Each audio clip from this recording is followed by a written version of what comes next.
Good morning, and thank you for joining us today for Concentra Group Holdings Parent, Inc. earnings conference call to discuss the fourth quarter and full year 2025 results.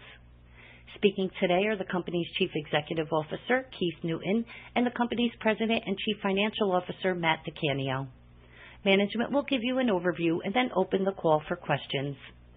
Before we get started, we would like to remind you that this conference call may contain forward-looking statements regarding future events or the future financial performance of the company, including, without limitation, statements regarding operating results, growth opportunities, and other statements that refer to Concentra's plans, expectations, strategies, intentions, and beliefs.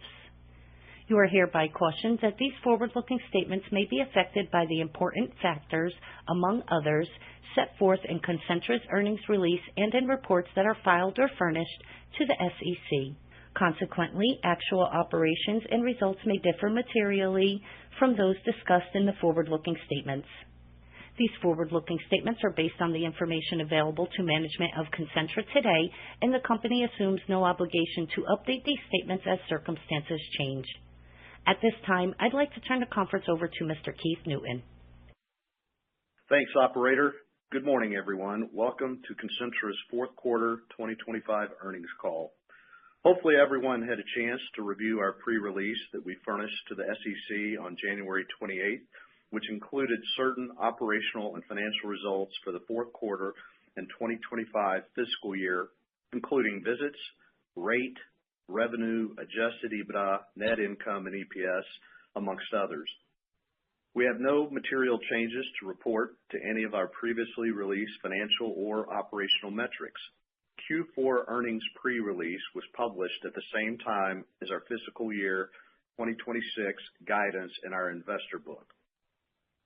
The detailed investor book provides a comprehensive primer on our business and industry.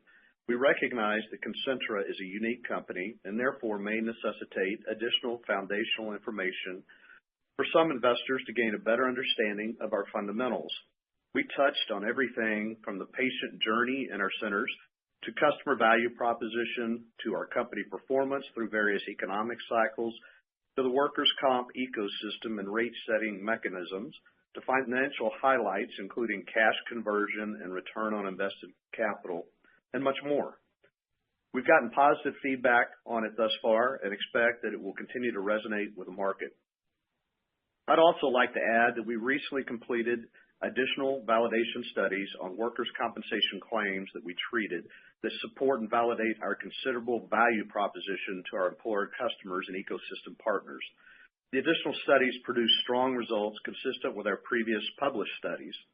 Adding the results to the previously published data, we now have reviewed and analyzed more than 550,000 claims from 2020 to 2025 in partnership with employers and payers, and we have found that the average total workers' compensation claims cost for those treated by Concentra is 25% lower than non-Concentra providers, and that the average claim duration is 65 fewer days when treated by Concentra. We believe our specialized clinical approach and fully integrated medical model drive these strong outcomes for injured workers and their employers. With our unmatched nationwide access, technological capabilities, data interconnectivity, and excellent patient satisfaction metrics, which are at all-time highs, we continue to prove to employers why we are the best solution for creating the most value for all their occupational health needs. Moving on to our financial results, we had a strong finish to an overall solid year for the company, exceeding the high end of the range of our previously issued full year 2025 guidance for both revenue and adjusted EBITDA, as well as coming in better than our guidance on leverage. Solid growth in both visits and rate within the Occupational Health Centers operating segment, prudent cost management across G&A and cost of services, and continued double-digit organic growth in the on-site business operating segment all contributed to the outperformance during the fourth quarter. Total company revenue was $539.1 million in Q4 2025, compared to $465 million in Q4 of the prior year, representing 15.9% growth year over year. Excluding contributions from the Nova and Pivot acquisitions, Revenue was $493.8 million in Q4 2025, resulting in a 6.2% increase over the prior year. For the full year 2025, revenue was $2.2 billion compared to $1.9 billion in 2024, representing 13.9% growth year over year despite one less revenue day. Excluding contributions from Nova and Pivot, 2025 revenue was $2 billion, resulting in a 6.4% increase over the prior year, or a 6.8% increase on a per-day basis. Total patient visits increased 9% to more than 51,000 visits per day in the fourth quarter, which is always our lowest volume quarter of the year due to the seasonal holidays and colder weather. Our workers' compensation visits per day increased 9.1%, and the employer service visit volume increased 9.4% relative to prior year. Excluding the impact from the acquisition of Nova, total visits per day increased 2.6% in the fourth quarter. Workers' compensation visits increased 3.4%, and employer service visits increased 2.3%, both continuing the strong momentum from the third quarter of 2025. I would note that we are largely unimpacted by the government shutdown during the quarter, given limited exposure to the federal government from an employer-customer standpoint. Full year 2025 visits per day increased 7.7% year over year to over 53,000. Workers' compensation visits increased 7.7%, and employer services visits increased 8.1%. Excluding the impact from the acquisition of Nova, total 2025 visits per day increased 2.2%, with increases in workers' compensation visits of 2.8% and employer services visits of 1.8%. We sustained relatively strong performance over the course of 2025 despite a lot of debate around the state of the broader labor market. Following the recent BLS jobs revisions to 2025, we now know that across the economy, the U.S. labor market grew at a relatively anemic clip of 0.1% in 2025. However, the blue-collar economy, largely encompassing production and non-supervisory workers, which represent about 80% of the private labor market and is more indicative of the labor force we serve in our occupational health centers, added more than 450,000 net jobs over the course of the year, according to the BLS, and grew at a rate of 0.4% in 2025. We remain positive on the long-term outlook for the U.S. labor market. According to the most recent employment projections by the BLS published in August 2025, the U.S. is expected to add 5.2 million jobs from 2024 through 2034, with a large subset of these jobs in physically demanding occupations with higher incidence rates. Additionally, we anticipate that there will be upside to those employment projections if the proposed capital commitments made in conjunction with a broader reshoring initiative continue to be converted into large construction projects and more manufacturing jobs are added to the economy.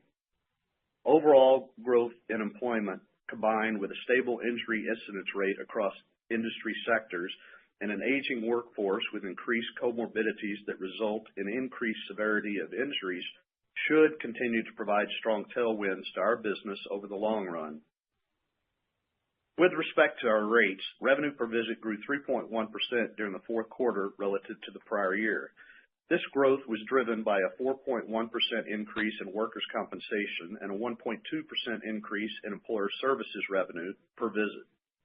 Compared to early quarters in 2025, year-over-year growth in employer services rate in Q4 2025 was down primarily to a shift in mix between the lower dollar drug screens and higher dollar physicals. For full year 2025, revenue per visit was 4.3% higher than 2024, with workers' compensation revenue per visit increasing 5.3% and employer services revenue per visit increasing 2.7%. Adjusted EBITDA was $95.3 million in the quarter versus $77.5 million in the same quarter prior year, or a 22.9% increase. Adjusted EBITDA margin increased 100 basis points from 16.7% in Q4 2024 to 17.7% in Q4 2025. For the full year 2025, Adjusted EBITDA was $431.9 million compared to $376.9 million in 2024, representing 14.6% growth year over year despite one less revenue day. We're really happy with the results that we've seen over the last 18 months. Since our IPO in July of 2024, we've grown adjusted EBITDA by approximately $67 million, constituting an 18% increase. While the Nova and Pivot acquisitions certainly contributed, the majority of this growth has been organically driven, which again is a testament to the continued execution of our entire team. For full year 2025, adjusted EBITDA margin increased to 20% from 19.8% in 2024. As with previous quarters, we are comparing against prior year margins that were burdened with less public company and separation costs, indicating even greater margin performance if you were to compare on an apples-to-apples basis. With respect to the separation with Select, we are tracking very well and have hired more than 80% of the total expected FTEs, including all senior-level positions.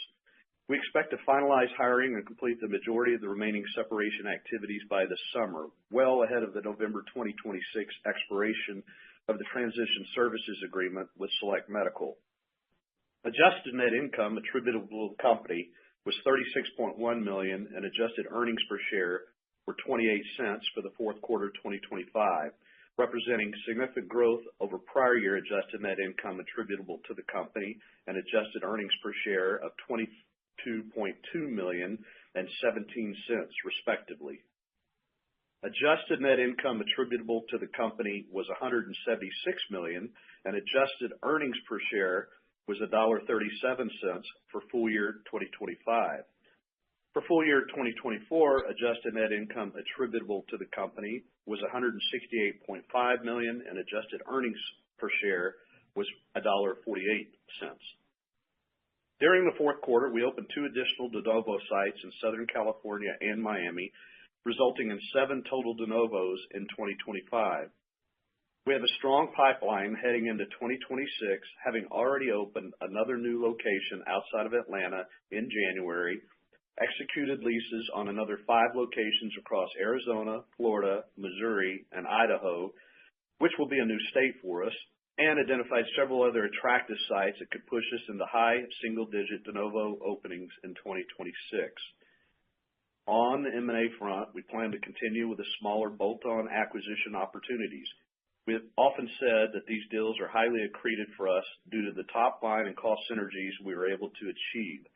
The acquisition of the 3 net incremental centers in California in January aligns with this approach. Now we'll turn it over to Matt to provide additional details on our financial results for the quarter and our growth outlook for 2026. Thanks, Keith, and good morning, everyone. I'll start by going through some more details on our Q4 results in our 3 operating segments. In our Occupational Health Center operating segment, total revenue of $490.6 million in Q4 2025 was 12.2% higher than the same quarter prior year. Total visits per day increased 9% over the same quarter prior year. Revenue per visit increased 3.1% from $145 in Q4 2024 to $150 in Q4 2025. Workers' compensation revenue of $328.5 million in Q4 2025 was 13.6% higher than prior year. Work comp visits per day increased 9.1% from prior year during the quarter, and work comp revenue per visit increased 4.1% versus prior year during the quarter. Within employer services, revenue of $151.9 million increased 10.7% in Q4 2025 from prior year.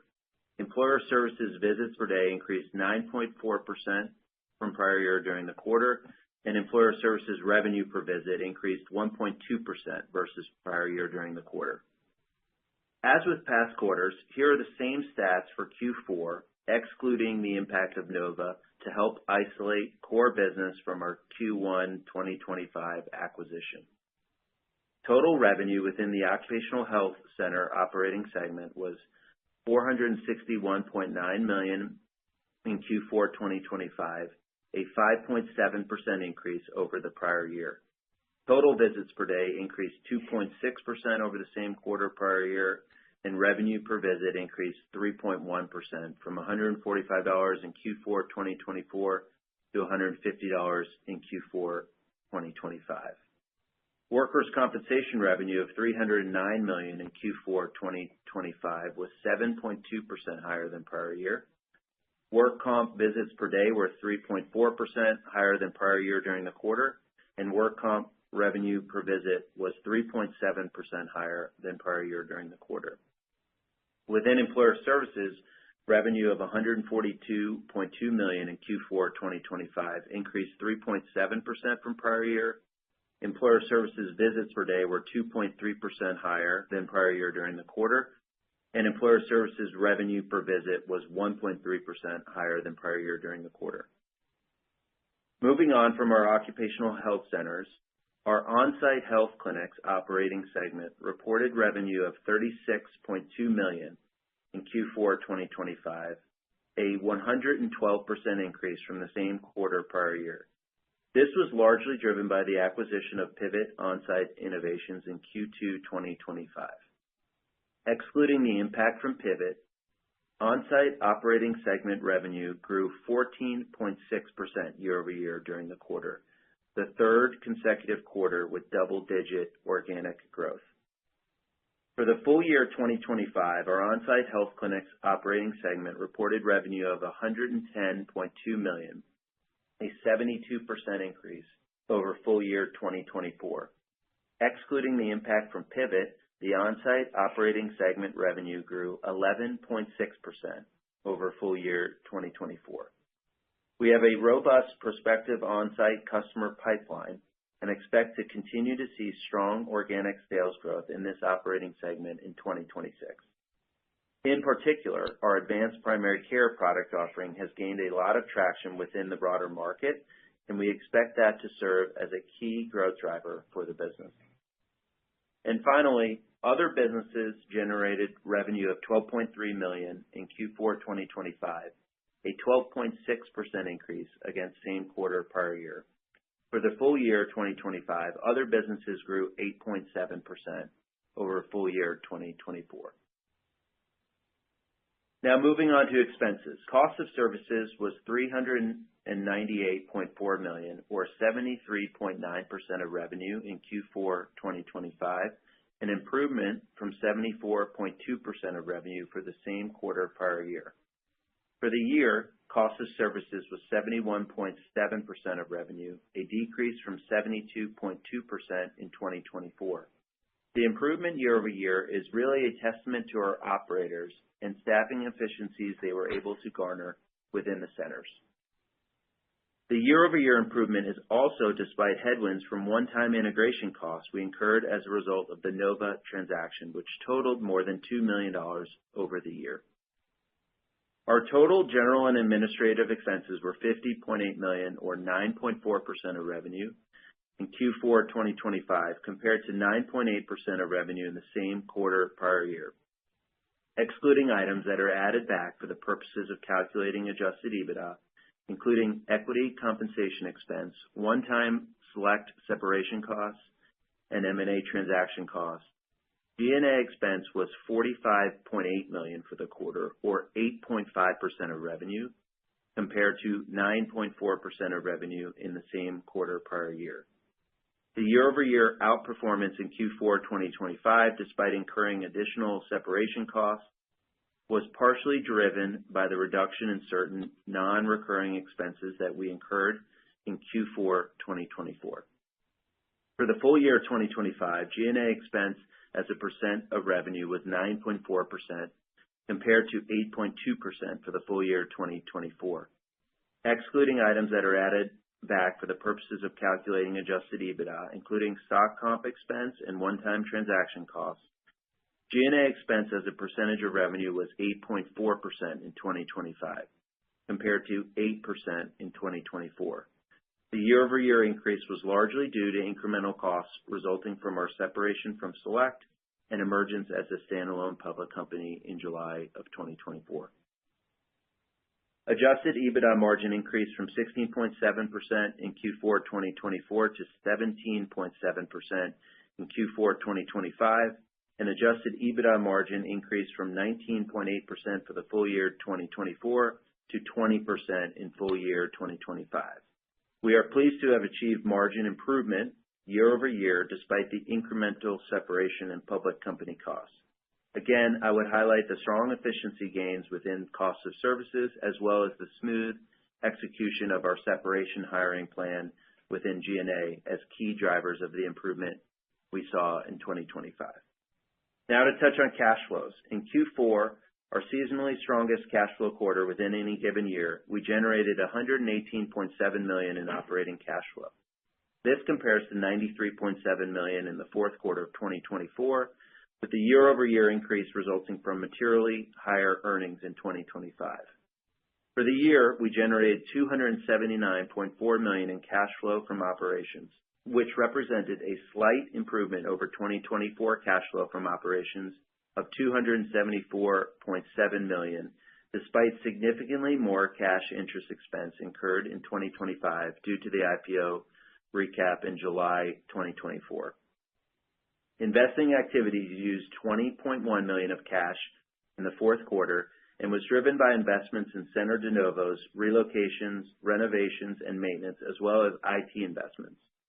The year-over-year increase from $16.7 million of spend in Q4 2024 was largely due to an additional $4 million of one-time CapEx related to the Nova integration. We expect to incur minimal incremental capital costs on the Nova integration going forward, since most of the work was finalized as of the end of the third quarter. For the year, we used $414.9 million in cash from investing activities as we executed business combinations totaling $333.3 million and invested $82.3 million in CapEx over the course of the year. This was a significant increase over cash used in investing activities in 2024 of $71.3 million when we didn't have larger acquisitions like Nova and Pivot.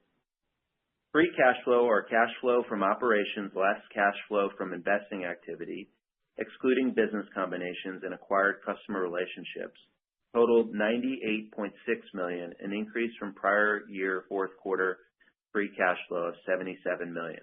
For the full year, we generated free cash flow of $197.8 million. Free cash flow conversion, which we define as free cash flow divided by net income, remained healthy for the year at 114%, about the same conversion rate we have seen on average over the course of the past 5 years.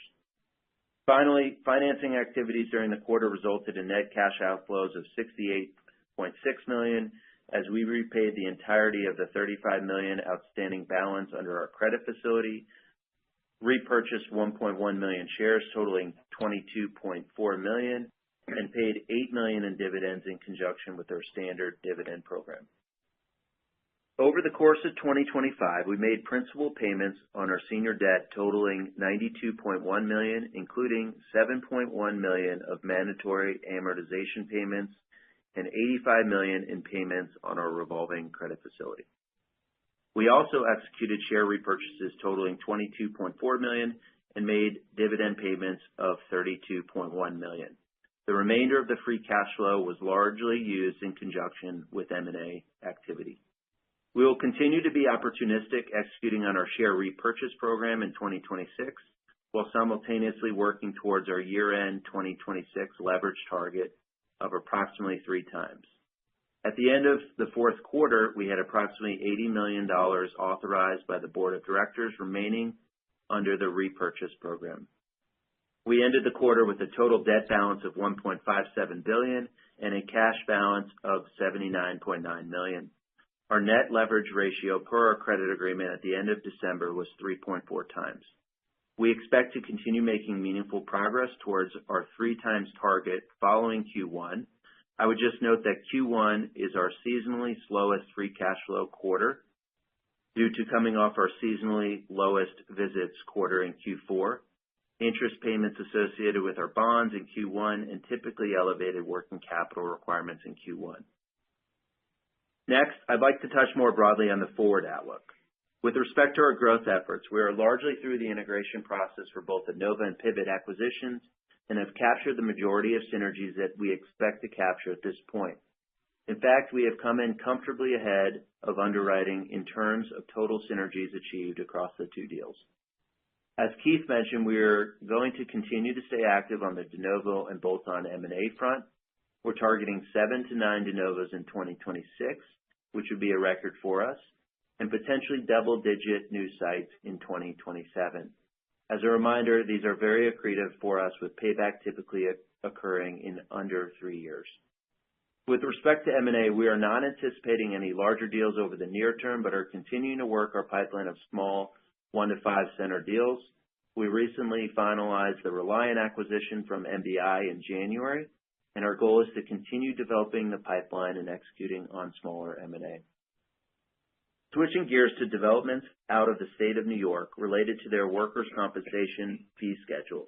If you recall, we have no centers in the state due to their exceedingly low fee schedule, but believe we could add dozens of locations or more across the state if the fee schedule is revised sufficiently higher. The state board published revised rates in mid-January that increased evaluation and management codes, which generally cover primary injury care, excluding physical therapy, by approximately 50%. This is a good first step. However, both the proposed E&M and PT workers' comp codes are still below where we feel they should be in order to commit the capital to enter the state in a meaningful way. The public comment period, which we will be actively participating in, goes through mid-March, and we expect new rates to be implemented starting around January 1st, 2027. Our on-site health clinic operating segment, we will continue to evaluate inorganic growth opportunities of both occupational health-focused on-site groups like Pivot, as well as advanced primary care focus groups. Valuations in that space have remained elevated, with platforms largely trading based on revenue multiples over recent years. We will continue to patiently monitor the market and look for ways to be opportunistic here in the future at attractive valuations. Moving on to our full year 2026 guidance, which we released at the end of January. We have set our revenue target at a range of $2.25 to $2.35 billion, our adjusted EBITDA target at a range of $450 million to $470 million, our CapEx target at a range of $70 to $80 million, our free cash flow target at a range of $200 million to $225 million, and our leverage target remains approximately 3 times by the end of 2026. In our January 2026 investor presentation, we laid out our key assumptions, including approximately 3% rate growth within the occupational health centers operating segment. We have a relatively high degree of confidence around rate guidance since the majority of states, including our largest states like Texas, California, Florida, and Pennsylvania, have now finalized their 2026 fee schedules. We also stated we are assuming low single-digit visit growth, excluding Nova. Included in our guidance is the January 3-center acquisition and 6 de novo sites with executed leases as of the guidance date. On the cost side, we are anticipating stickiness with efficiency gains captured in our centers over the course of 2025 and cost of services as a percentage of revenue to remain relatively consistent with 2025. With respect to overhead, we will incur incremental separation costs in 2026 relative to 2025 as we hire the remaining colleagues in the first half of 2026 and annualize the impact of colleagues hired in the second half of 2025. All in, we expect adjusted EBITDA margin in 2026 to remain relatively constant with 2025 at around 20%, with potential for additional margin expansion thereafter once the separation is fully complete. We expect an overall decrease in CapEx in 2026 relative to 2025 as approximately $15 million in one-time Nova integration CapEx rolls off. As a reminder, the majority of our typical annual CapEx spend is related to positive ROI projects, including de novos, IT investment, relocations, and strategic renovations. A small portion constitutes true maintenance capital. Finally, we are pleased to announce a continuation of our dividend this quarter, with Concentra's board of directors declaring a cash dividend of 6.25 cents per share on February 25th, 2026. The dividend will be payable on or about March 19th, 2026 to stockholders of record as of the close of business on March 12th, 2026. Now back to Keith for a few closing comments. Thanks, Matt. Another strong quarter to cap off a great year. We have good momentum heading into 2026 and are confident in our ability to deliver on our outlook. That concludes our prepared remarks, and we thank everyone for the time today. We'd like to turn it back over to the operator and open the call for questions. Certainly. At this time, we will be conducting a question-and-answer session. If you would like to ask a question, please press star 1 on your telephone keypad. A confirmation tone will indicate your line is in the question queue. You may press star 2 if you would like to remove your question from the queue. For participants using speaker equipment, it may be necessary to pick up your handset before pressing the star keys. One moment, please, while we poll for questions. Your first question for today is from Benjamin Rossi with J.P. Morgan. Hey, y'all. Good morning. Thanks for taking my questions here. So I appreciate the details on your 2026 outlook.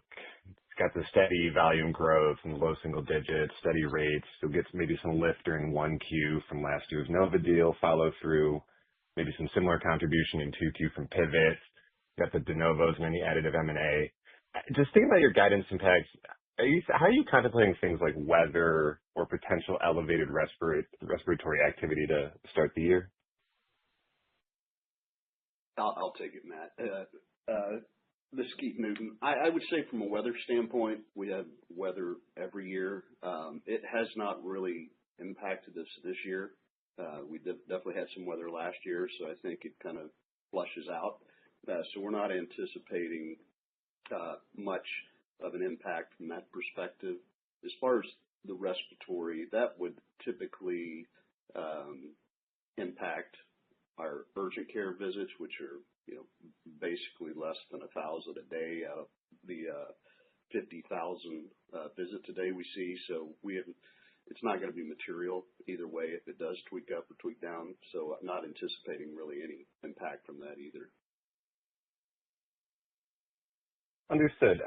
Just as a follow-up, this might be a little bit more philosophical, and I know I might be asking to look under the hood here a bit, but I've noticed your preference to highlight return on invested capital in that low teens range. When you're evaluating new opportunities to deploy either for de novos or M&A, could you just walk us through your thought process here on maybe how you assess projects and things like hurdle rates in consideration of ROIC? Yeah, sure. Good morning, Ben. So we obviously follow that very closely, ROIC metric. We know it's very important to investors. And we look at all sorts of return hurdles and valuation metrics when we're looking at de novos and acquisitions. And I think, as we've stated publicly in some of our materials, we've had a long track record of successful M&A and de novo execution. And so typically all of those types of transactions are accretive and have strong ROICs. Great. Thanks.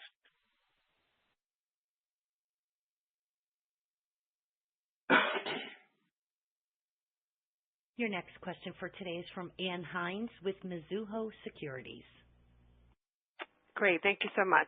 Thanks for all the detail on the New York opportunity. Can you just a little bit more detail about what you were looking for and what wasn't in the rule and maybe what you're fighting for? And if it does change, how fast could you get into the market and start developing? Thanks. I can take that one. Yeah, really what they focused on so far was just the evaluation of management codes, which is really what the physicians actually utilize as far as coding and charging. But there's a lot of other codes that impact the total reimbursement, physical therapy being a big one, and then a lot of others that they didn't necessarily address on this go around. So what we're looking at is more of a full comprehensive look at the fee schedule, not just one component.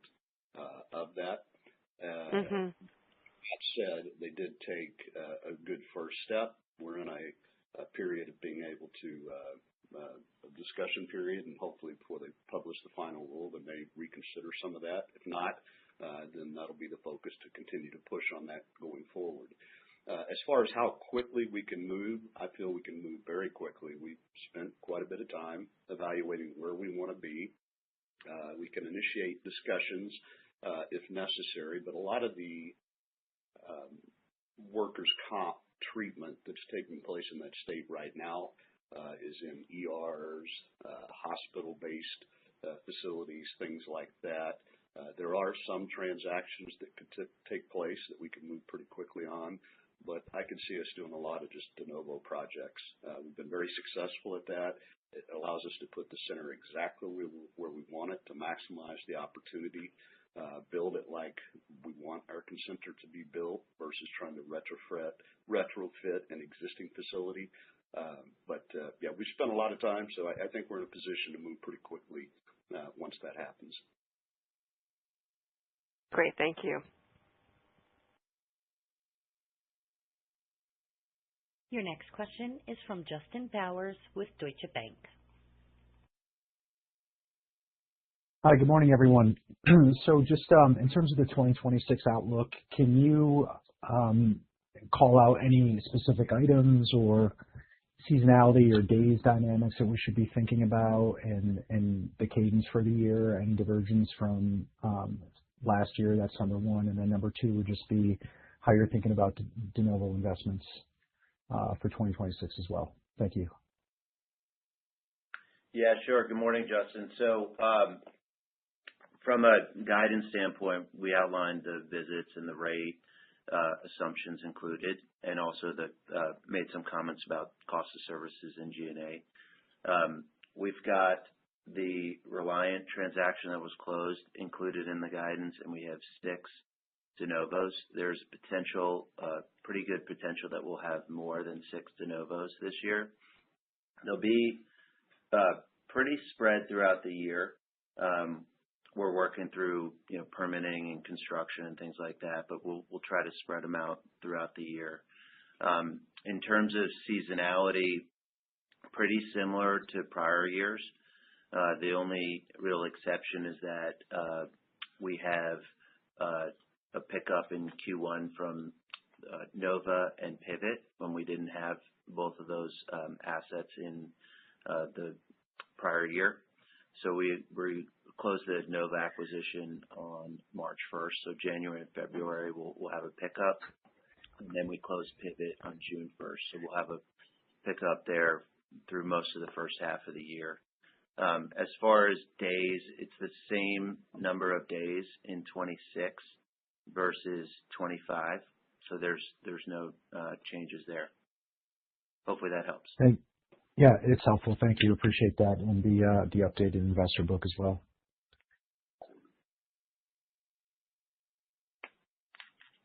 Your next question for today is from Ben Hendricks with RBC Capital Markets.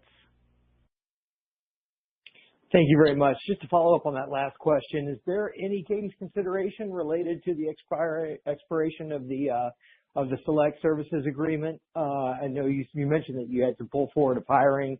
Is that additive or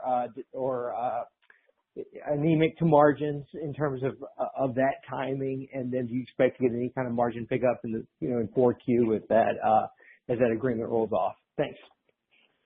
Yeah, sure. Yeah, good question, Ben. And I think that's really the only thing I didn't touch on in my prior comments with Justin.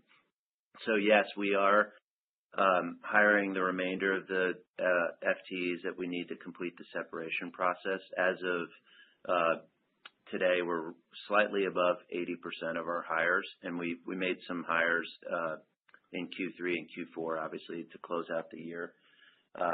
So from now through, call it May or June, we'll complete the remainder of the hires, and then we'll work with Select and reduce the TSA costs. So we expect the TSA costs to ramp down close to zero by, call it mid-year 26.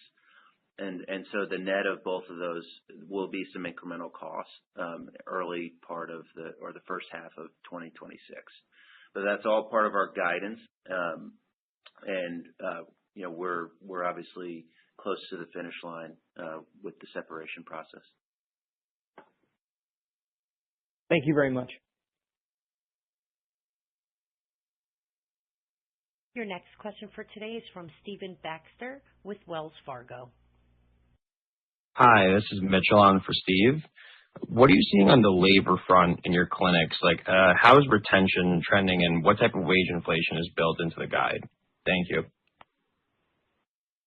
As far as our labor, pretty much normal, as we've talked about in the past.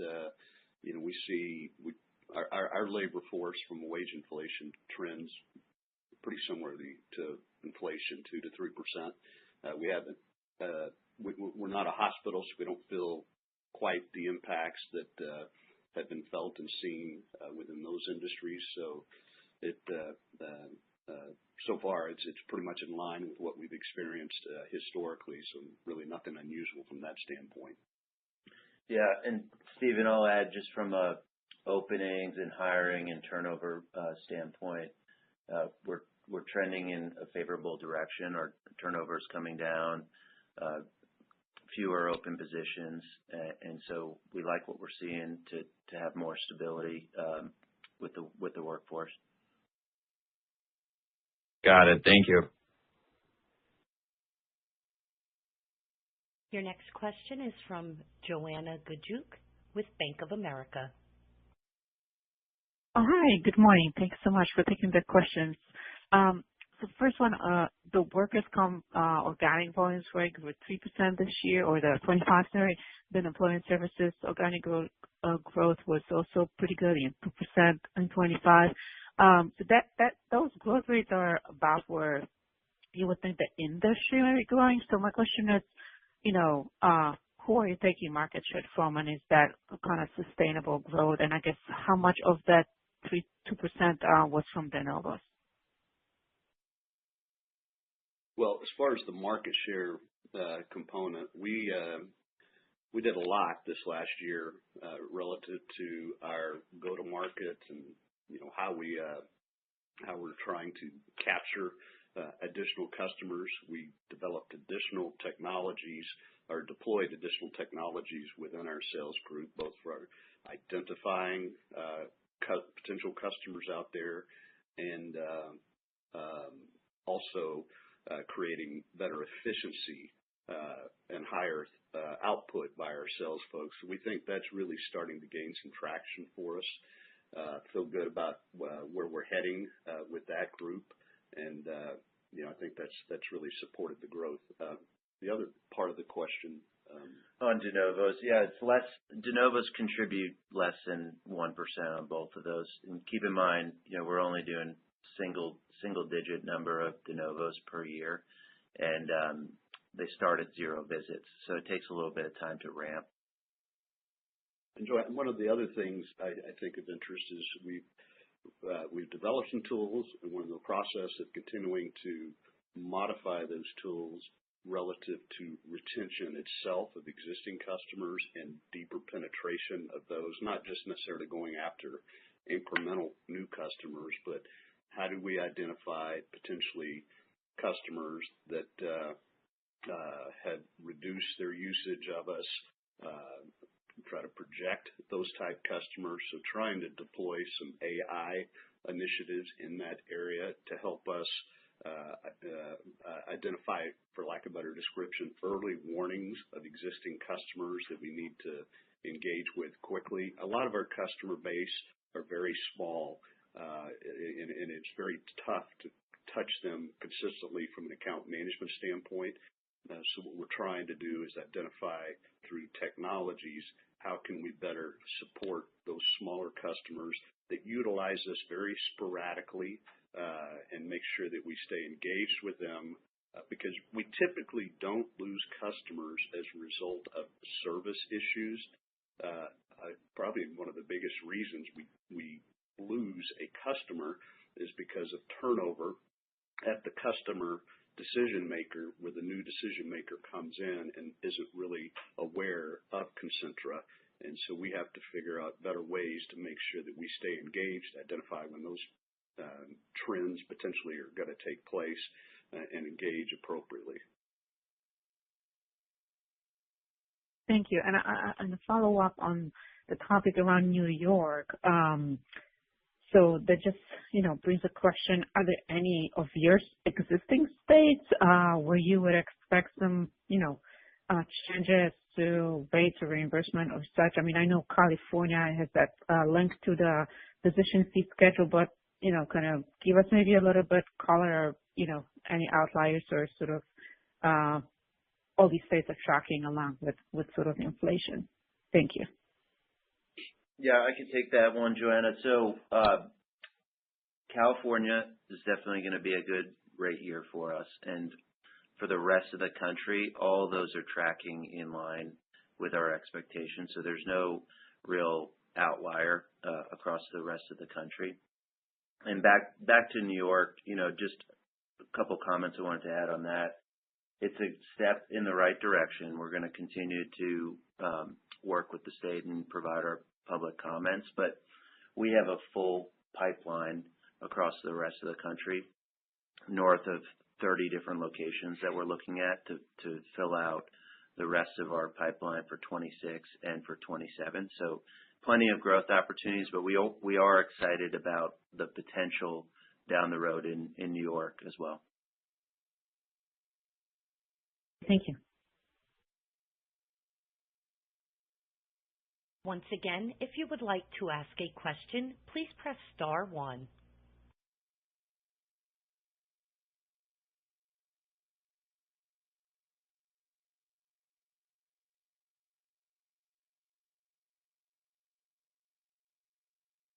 This concludes today's conference, and you may disconnect your lines at this time. Thank you for your participation.